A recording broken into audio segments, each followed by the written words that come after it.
her name, and in a dark brown voice she said, Lola.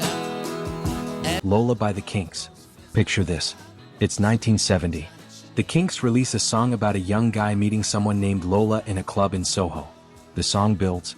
There's mystery.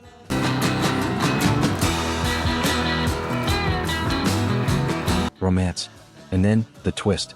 Lola isn't exactly who you'd expect. Now, you'd think that would be the reason the BBC banned it, right? Wrong. The BBC's problem? One word. Coca-Cola. Girls will be boys and boys will be girls. It's a mixed up. Yeah. They didn't care about the gender-bending storyline. They cared about brand names on air. Ray Davies, the songwriter, had to fly back from a tour in America just to re-record one line. He changed Coca-Cola to Cherry Cola. But I can't understand why she walked like a woman and talked like a man. The song played, and it became massive. Here's what makes Lola unforgettable. It was ahead of its time. It told a story with empathy and humor about something people didn't talk about openly in 1970. The ban? Just made people more curious. And 50+ years later, Lola is still a timeless classic. Still gets played. Still gets loved. Asked me to dance. I asked her her name, and in a dark brown voice she said, Lola.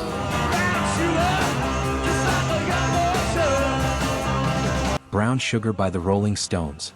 The Rolling Stones never played it safe. Brown Sugar dropped in 1971, and it hit like a lightning bolt.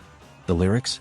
They reference slavery, sexual exploitation, drug use, all wrapped in a screaming rock and roll package.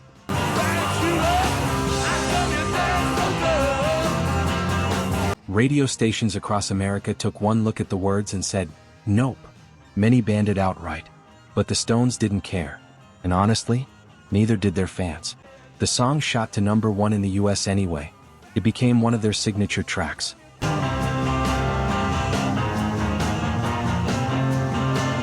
Now, decades later, even the band has complicated feelings about it. They've stopped playing it at some concerts because they recognize how problematic the content is. But here's the reality. Brown Sugar is a snapshot of rock and roll at its most raw and unfiltered.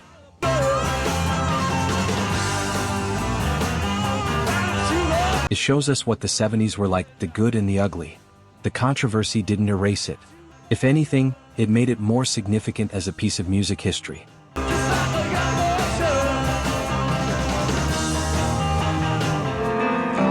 Imagine there's no heaven. Imagine by John Lennon. Not all band songs were banned for being wild or explicit. Sometimes they were banned for being too hopeful. Imagine came out in 1971.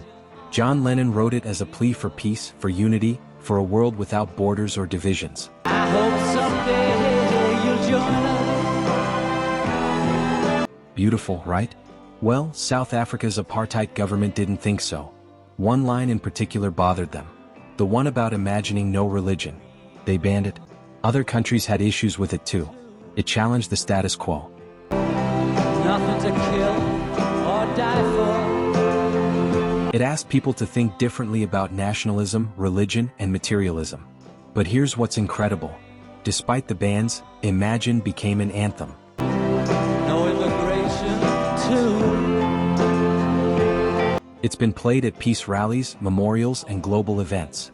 It's been covered by hundreds of artists. When John Lennon was tragically killed in 1980, Imagine became even more powerful.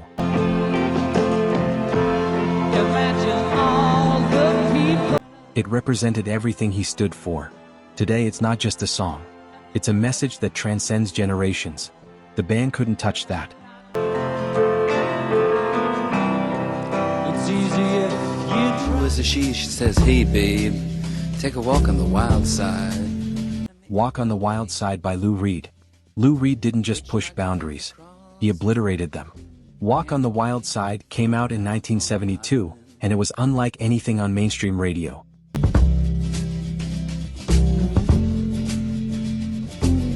The song tells stories about real people from Andy Warhol's factory scene in New York.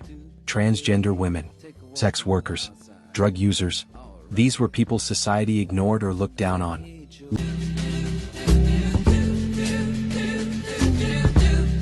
Lou Reed put them in a song and made them the stars. Radio stations were shocked. Many censored it or banned it completely. But somehow it still became a hit. Cracked the top 20. Because it was cool. It was edgy. It had that unforgettable bass line.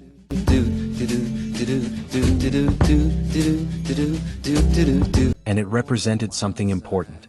It said, these people exist. Their stories matter. Lou Reed didn't sanitize anything. He showed life in all its messy, complicated glory. But she never lost her head, even when she was given head. She says, Walk on the Wild Side became an anthem for outsiders. For anyone who felt different or misunderstood. The censors tried to silence it, but the people wouldn't let them. said, hey honey, take a walk on the wild side. Everybody wants you get on the floor. Get on the floor. Get Down by Joe Simon. Funk and soul were taking over the 70s. And Joe Simon's Get Down from 1975 brought the groove hard. But it also brought lyrics that made radio programmers uncomfortable.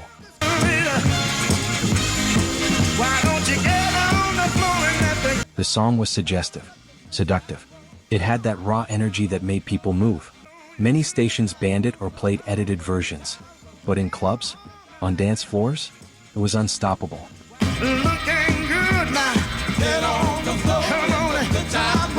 Joe Simon's smooth vocals over that funky beat created something irresistible. The band didn't hurt the song. It just meant people had to seek it out in other ways.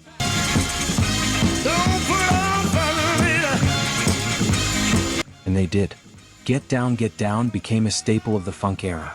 A reminder that sometimes, the music the gatekeepers tried to block was exactly what people wanted to hear.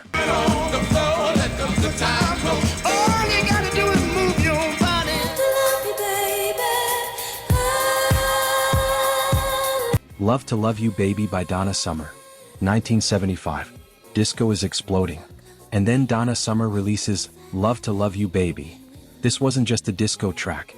It was 17 minutes of pure sensuality.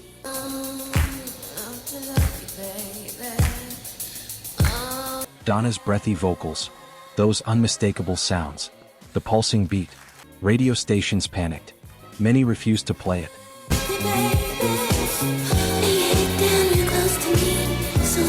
Others played heavily edited versions. But the song became a phenomenon anyway. It made Donna Summer a superstar. It helped define disco as a genre.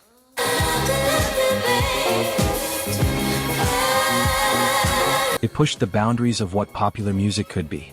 Producer Giorgio Moroder crafted something hypnotic. Something that felt liberating. Was it risque? Absolutely. But it was also empowering.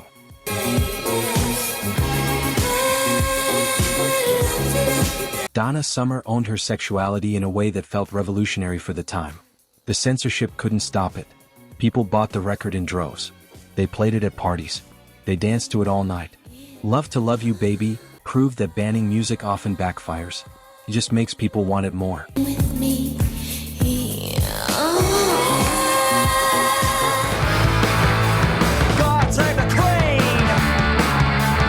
God Save the Queen by the Sex Pistols.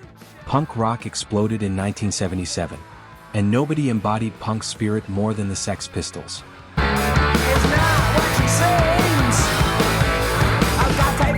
God Save the Queen was their middle finger to the establishment. Released during Queen Elizabeth's Silver Jubilee celebration, it directly attacked the monarchy and the British class system. The BBC banned it immediately.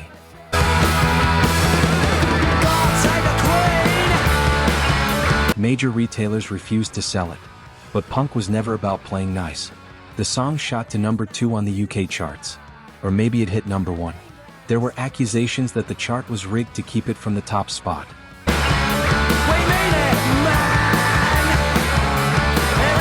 Either way, the impact was massive. God Save the Queen became punk's defining statement. It said that young people were angry, disillusioned, and ready to tear down the old guard.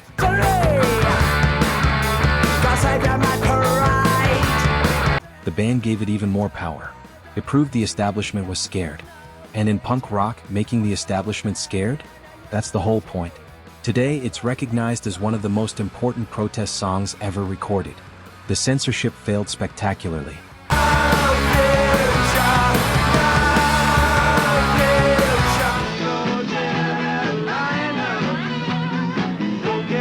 Jet Airliner by Steve Miller Band. Not every band was about politics or explicit content. Sometimes it was about language that seemed too edgy. Steve Miller Band's Jet Airliner from 1977 was a smooth rock classic with a great groove.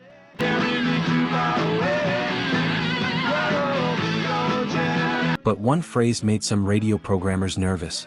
Some stations edited it. Others requested changes before playing it. The funny thing? The song was about traveling, about being on the road, about that rock and roll lifestyle.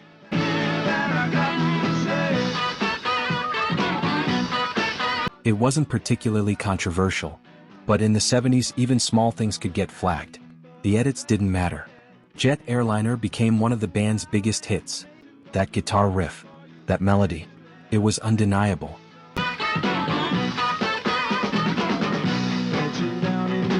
Today it's a classic rock staple. You hear it everywhere. The censorship attempt? Forgotten.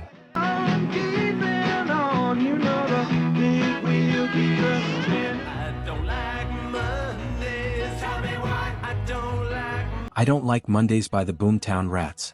Some bans happened for deeply serious reasons. I Don't Like Mondays by the Boomtown Rats came out in 1979.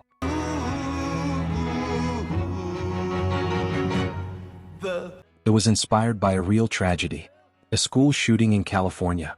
When asked why she did it, the shooter gave a chilling response: "I don't like Mondays." Bob Geldof, the band's lead singer, turned that phrase into a haunting song about violence and alienation.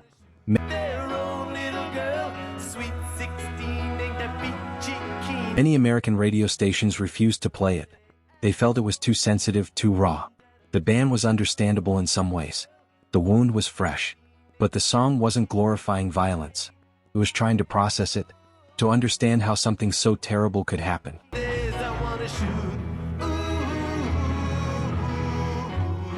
In the UK and other countries, it became a huge hit. It topped the charts. The song remains powerful because it asks uncomfortable questions. It forces us to confront darkness. The censorship couldn't erase that conversation.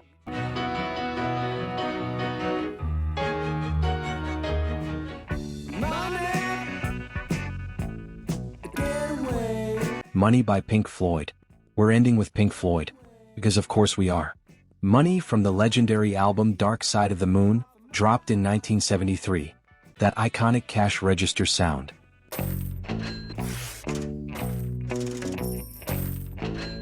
That unusual time signature. Roger Waters' biting commentary on greed and capitalism. But some radio stations had a problem with one word in the lyrics. They censored it, bleeped it out, cut it entirely. The irony? A song criticizing commercialism getting censored for commercial radio. Money, it's a hit. But Money didn't need radio to become legendary.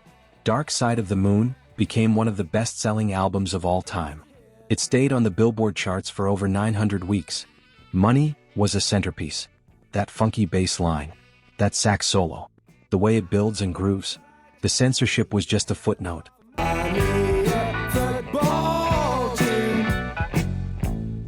Pink Floyd was making art that challenged people, that made them think.